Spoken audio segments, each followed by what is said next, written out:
Come on, man.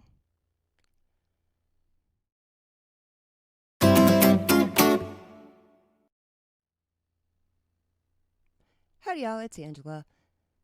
Conservative mom, researcher, fact checker. I've worked with Glenn Beck, Trevor Loudon, and others, and now I just share my thoughts and research with you on YouTube. Which brings me to today's issue. Basically, I want freaking answers.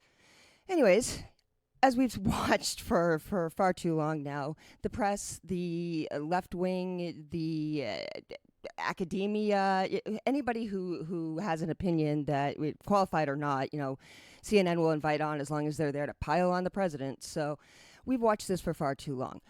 The president, his whole life, his personal life has been, ripped apart, torn upside down. I've said it before, smack it up, flip it, rub it down. They've done it all.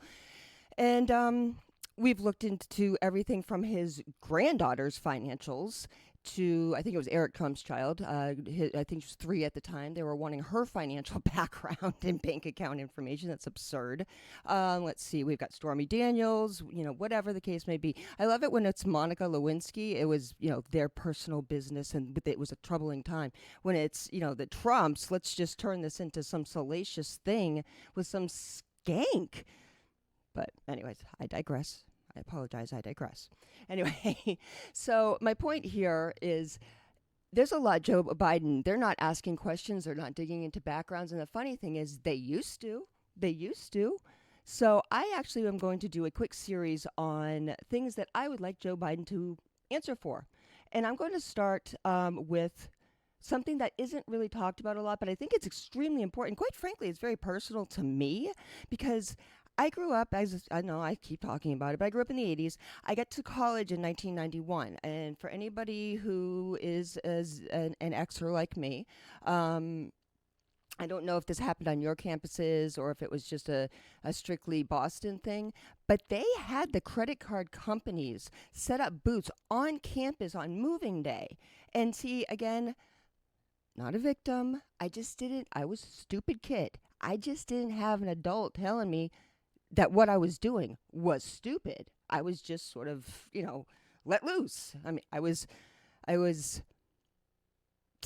better than the Portland kids and the Occupy or the Seattle people and whatnot because I had a moral base, thank God. But I was a little, untethered and, no rules, no whatever. I had no adult. Anyway, so I got me a credit card and I didn't have a job. How dare they be on my campus and give an 18-year-old child fresh out of foster care with like 2 months, 3 months before, fresh out of foster care, no job, no family, no anything, no work history. Really, I worked at TJ Maxx and Blockbuster as a kid, when I was in high school. But so yeah, they gave me a credit card. And then when I get a little older, and by the way, again, I have the angioedema and I have some serious medical bills. I mean, by the time I was 22, I was under state care until I was 18. By the time I was 22, I had like $68,000 in debt. And that was just from emergency room visits for my angioedema attacks. But there was nothing I could do at the time. Nobody, again, no guidance, no help. So I think this is something that really needs to be looked into. So we're going to start with the credit card companies. And this is a story from the Washington Examiner. The political reporter is Emily Larson. It was from April 18th, 2019. And the headline is, Middle-class Joe cozied up to credit card companies and made filing for bankruptcy harder. This is who's going to fix you everything, America. It said former Vice President Joe Biden bills himself as one of the regular guys and gals. But as Democrat Senator from Delaware, he cozied up to credit card executives while championing their cause in Congress, making it tougher for average Americans to file for bankruptcy. Joe Biden pretends that he's middle-class Joe, and in reality, he's corporate Joe, says Adam Levitt, a law professor from Georgetown University, who specializes in bankruptcy, commercial law, and financial regulation. Biden was a key architect of and whip for the 2005 Bankruptcy Abuse Prevention and the Consumer Protection Act, which made it harder for consumers to declare bankruptcy. At the time, bankruptcy filings were at a peak of more than 2 million, and legislators were worried that the system was being abused. After the bill became law, bankruptcy filing fell by 70%. Someone once analogized what happened in 2005 as someone looking at a hospital and saying, oh my God, emergency admissions are way up. So the solution is to reduce the hours of the emergency room. That's pretty much how it felt, too. Bruce A. Markley, professor of bankruptcy law and practice at Northwestern University, told the Washington Examiner. And mind you, these are academics. These are not people who are, hard leftists, or excuse me, right. They're, typically hard left. And, let's give these guys the assumption, just we'll say they're middle of the road academics. But the point being, academics are calling Joe Biden out on this, okay? This is important, guys. This man, this is what he did back then, and he was getting kickbacks. He was, and we'll get into that in a second. But now he's going to be an empty suit grappling with the past and what he did then, and they're going to make him feel guilty. They've already started. They're shaming him into doing the far, far, far left agenda because this man doesn't have a pulse of the country. Clearly, he doesn't have a pulse barely himself. So anyways, they're doing the far, far left agenda. So let's go on. Lenders like Citibank of America, JP Morgan Chase, and Wells Fargo aggressively lobbied for change to the bankruptcy code. Delaware-based credit card company MBNA, which Bank of America acquired in 2006, was one of the most ardent supporters of the bill. Biden's Senate campaign committee received $208,175 from MBNA employees from 1989 through 2010, the second largest source of contributions according to the Center for Responsive Politics, OpenSecrets.org. In the 2006 election cycle, employees from Citigroup employees, I'm not the only one who screwed up. They have an issue, a grammar issue. Employees from Citigroup donated $18,825. Those from Bear Stearns donated $15,000, and from Goldman Sachs they donated $10,500. In total, Biden received $1,126,375 from those in the securities and investments industry, $304,475 from financial and credit card company workers, and $295,900 from commercial bank employees. Biden ties to MBNA and bank span beyond political contributions from its employees. Home sales, family jobs, tongue familiar? Ukraine, China. Family jobs and free trips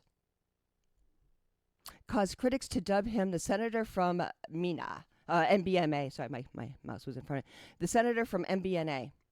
In February 1996, the MBNA executive John Cochran bought Biden's home outside Wilmington for a full $1.2 million asking price, while other similarly appraised houses at the time sold for around $100,000 to $200,000 less than asking price. MBNA then paid Cochran $330,115 that year in moving expenses and noted that he lost $210,000 due to the sale of his Maryland home. Cochran also donated $2,000 to Biden's home to the Biden campaign in 1996 for a re-election to the Senate.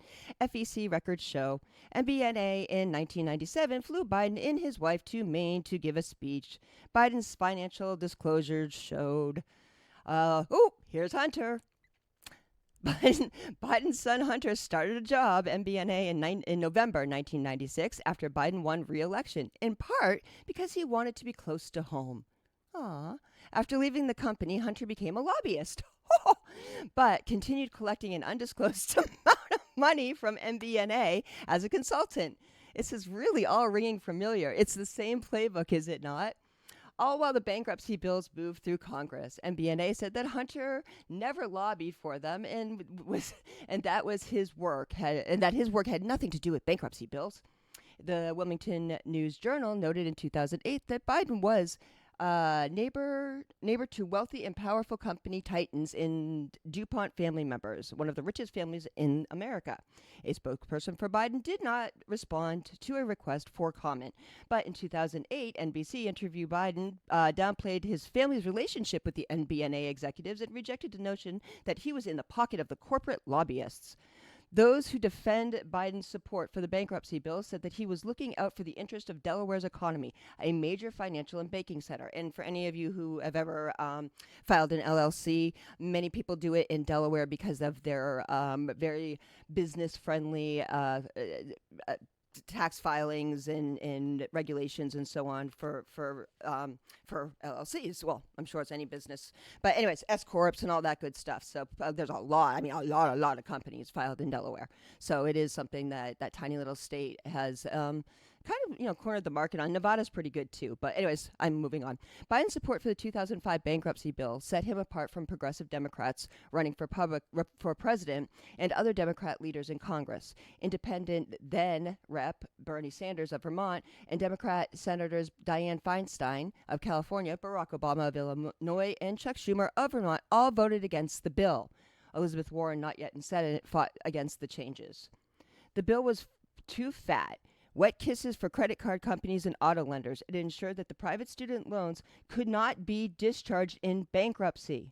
Do you hear me? So it's not just credit cards, it's student loans. Joe Biden is largely somebody who contributed to the student loan and credit card crisis that we have in this country. Let that sink in, guys. So millennials, when you're out there raging for free college and he says he's going to give it to you, under the guise of, what AOC and Bernie Sanders are telling him to say, this is the man who created student loan debt the way as it exists today. Just want that to be made clear. Okay, he's not the only one. I mean, he's not like the only one. And to be frank, I think it was did Hillary Clinton vote against this? I don't read it. I was going to say, I think it was a Clinton bill, anyway, moving forward. The bill was too fat. The New York Federal Reserve researchers later said the bankruptcy bill could have been a contributing factor in the destabilization that led to the subprime mortgage crisis. You hear me, guys? Analysts have said that the bill made private student loans a lucrative business and linked the bill to the rise in retail businesses filing for bankruptcy. Biden got some explaining to do, I think, to the Democratic electorate. This is, again, the professor from Georgetown University. He said, I don't think millennials in particular have kind of pieced together that Biden was involved with the student loan debt. And it didn't just affect millennials, by the way. It affected Xers, too, because I had to, going to college was hard for me. I went to Emerson, as many of you know. I went to Emerson. I went for public relations with a sort of minor. I was working towards a minor on political science, but I hadn't really decided on that. Anyways, when I had to leave. But because of my angioedema, it became almost impossible to sort of stay through a solid school year. It was very difficult. There was no treatment for it at the time. So it was rough. Anyways, moving on. So because of the angioedema, it was hard for me to stay in school. It was hard for me to have steady work. It was hard for me to pay off the student loans that I didn't understand that I was signing on to in 1991 because I didn't have an adult. So the student loans, the credit cards, again, because no adult was around to tell me what to do. Like I've said before, Uncle Sam makes a terrible, terrible stepfather. Because that's essentially what was happening right there. And Joe Biden, he was an abusive stepdaddy, was he not? So we looked at that. We get he's got some explaining to do. I think bankruptcy, I think the tragedy is that people who could have used bankruptcy to make themselves better and more productive and couldn't. And that's how it felt during the housing crisis. For those of you who are too young to remember, it was awful. It was awful. For us, I had diligently paid. I hadn't missed one. But they hadn't paid my insurance and they hadn't paid my taxes. I was paying countrywide. I was diligently paying. Gas got up to $4.50 a gallon. I was working, almost 50 miles away. I couldn't drive. I couldn't do it anymore. I had a Pathfinder. I had to get rid of the Pathfinder. I could not afford the gas, and then they moved another 10 miles away. There's just no freaking way. And then there was, anyway, and the heat that year was ridiculous. It was ridiculous. There was an ice storm. It was a rough time. Meanwhile, I'm having, palpitations. Oh, my mother and father died. Sorry, that has nothing to do with this. Sorry. It was a rough time is all I'm saying, and I know I'm not alone. I fought tooth and nail to keep my house, and I hadn't done anything wrong. I had paid them, and nobody can account for what happened to the taxes and the insurance. Nothing. And you know what I got in return? $1,000. They sent me $1,115 for all the legal fees that I had to pay, for all the bankruptcy filings of, fees, all that good stuff. And what they did with my mortgage refinance is criminal, but I have to work on that. I was actually literally just about to do that. I was feeling comfortable and safe, and then the China virus hits. But moving on. Sorry, I know I'm getting off track, but can y'all relate? Seriously? These people in government have screwed us, and Joe Biden, in large part, has been at the heart of much of it. So back over here to the student loan stuff. So this is The Intercept. This is not, a far right or a intellectual dark web or anything like that website. This is what from January 2020. January 7th, 2020. This is pre-coronavirus. This is anybody thinking Joe Biden was going to be anything in this election cycle, right? Anyway, so Joe Biden's role in creating the student debt crisis stretches back to the 70s. He played a central role in the creation. Oh, I'm sorry. This is, again, The Intercept. The author is Aida Chavez. Again, June 7th, 2020. Joe Biden played a central role in the creation of the student debt crisis that he and other candidates are now promising to fix, according to a close look at the legislative history around the spiraling phenomenon. Today, more than 44 million Americans collectively owe $1.6 trillion in student loan debt, a figure that has surpassed similar numbers for nearly every other form of debt, including credit cards, auto loans. The issue of student loan debt has even radicalized the high-ranking Trump administration student loan official, Wayne Johnson, who resigned from Betty Davos's education department last October to launch a Senate campaign in Georgia centered around the mass student loan debt forgiveness.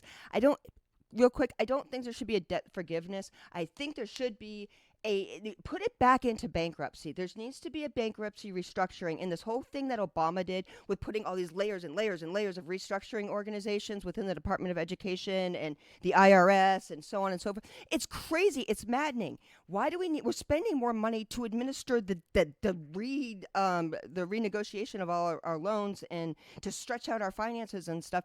Why can't we just put it into a bankruptcy just like everything else? And have it be restructured just like everybody else. Bankruptcy sucks, I'm not going to lie, but you know what? They have insurance for these things. Why doesn't the federal government have insurance? Why is the federal government the primary lender? Obama was wrong there. That should be a private, a private banking situation. I don't necessarily disagree that there shouldn't be regulations on the amount that they can cap you and the whole, compounded interest situation. That's cruel. Your federal government is abusing you. So I think we are kind of all in agreement here. And when, people, bitch at the millennials, but a lot of this really isn't their fault.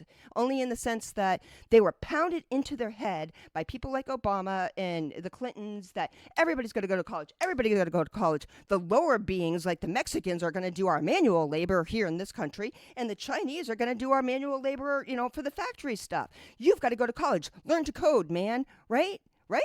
And that's what Mr. Biden said. So they're pounding on these people, go to college, then they go. And meanwhile, as the colleges are getting more and more federal, contributions or handouts, they're bringing in the Chinese and the Marxists, right? But they're getting more and more money. They're getting more and more because their tuitions are rising. Their administrative costs are rising because, again, the Obama administration and all of this stupid freaking diversity and sexual harassment and all this other training. Let kids be freaking kids. Let them make their mistakes. That's how you get to be a better adult. You don't get scolded into submission. You make mistakes and you, quite frankly, excuse my language, but you're a fuck up. That's what your teens and your 20s are for. I digress. Stop blaming these kids. Really, seriously. They were doing what they were trained to do. It's not necessarily their fault. We can't keep blaming kids saying, they're products of a bad education system and then turn around and scream at them when they make bad decisions. Where were the parents during what the schools were teaching the millennials? Seriously, we've been talking to my daughter since she was 6. She understands politics. She doesn't like it. She hates it. Oh my God, she runs away when I try to talk to her. But she gets it. She understands the importance of things. She understands rational thinking and common sense. This is actually a very big issue because it is radicalizing the left. It's turning them into Marxists because they know their government screwed them. We can't deny that. We have to be smart about this.